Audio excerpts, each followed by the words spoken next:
हाँ जी दोस्तों, तो कैसे हो आप सभी। प्यारे बच्चों, जैसा कि सीबीएसई का रीचेकिंग चल रहा है, तो यहाँ पे जितने भी बच्चों ने क्लास 12 का रीचेकिंग के लिए अप्लाई किया था उनका कॉपी आ चुका है।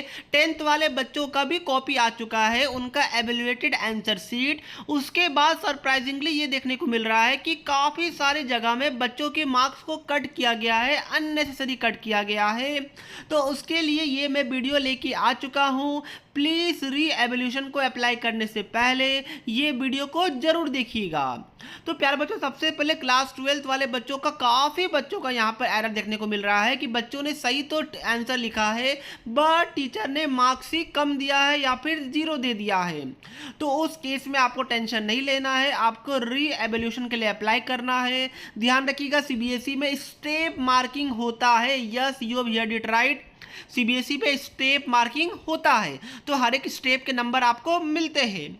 तो यहाँ पे देखिए, क्लास 12th वाले बच्चों का तो ऑलरेडी लास्ट डेट 3 जून है, बट 10th वाले बच्चों का 3 जून से लेके 7 जून तक री एवोल्यूशन के लिए अप्लाई उनको करना है, या फिर अगर उनको वेरिफिकेशन भी करवाना है तो वो करवा सकते हैं।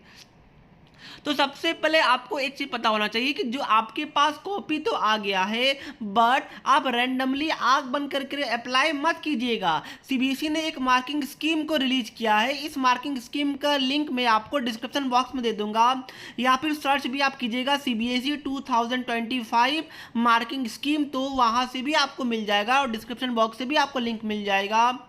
सिंपली वहां पे जाके आपको 2025 के अंदर क्लास 12 क्लास 10 का मार्किंग स्कीम देखने को मिलेगा। यहाँ पे आपको सब्जेक्ट वाइज, सारा सब्जेक्ट वाइज आपको मार्किंग स्कीम को डाउनलोड कर लेना है। उसके बाद अपने सेट को मैच करना है। उसके बाद आपको देखना है कि आपका आंसर सही तो था इस मार्किंग स्कीम के हिसाब से, या फिर लगभग मिलता जुलता आंसर था, बट स्टिल आपको मार्क्स कम दिया गया या फिर नहीं दिया गया है।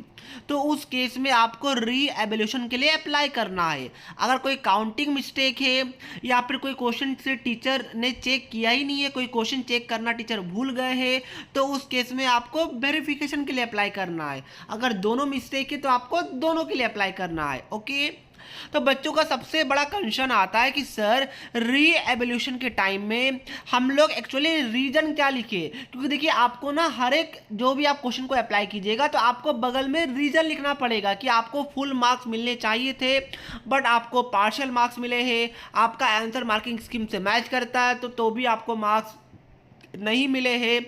तो उस केस में मैं यहाँ पर एक मैं आपको टेम्पलेट प्रोवाइड कर रहा हूँ, subject wise template. Yes, you have heard it right, आपको यही टेम्पलेट के हिसाब से अपने रीजन को लिखना है। ओके, फॉर एग्जांपल अगर मैं बात करता हूँ कि सपोज कोई एक न्यूमेरिकल था, फिजिक्स का मान लीजिए, केमिस्ट्री का मान लीजिए, कोई न्यूमेरिकल था। मार्किंग स्कीम में तो एक मेथड दिया हुआ है, बट आपने कोई दूसरा मेथड से आपने उस क्वेश्चन को सॉल्व किया है और आपका सॉल्यूशन सही भी है, तो आपको ये वाला रीजन लिखना है कि मैंने जो न्यूमेरिकल को सॉल्व किया है वो डिफरेंट वे से सॉल्व किया। यहाँ पे ये डिट्टो आपको यहाँ पे ये वाला लाइन को कॉपी पेस्ट कर देना है। तो वही सब प्यारे बच्चों की, उसके बाद आपने फिगर को ड्रॉ किया बट आपको मार्क्स स्टिल नहीं मिला गया या कम मिला है, तो आपको ये रीजन लिखना है।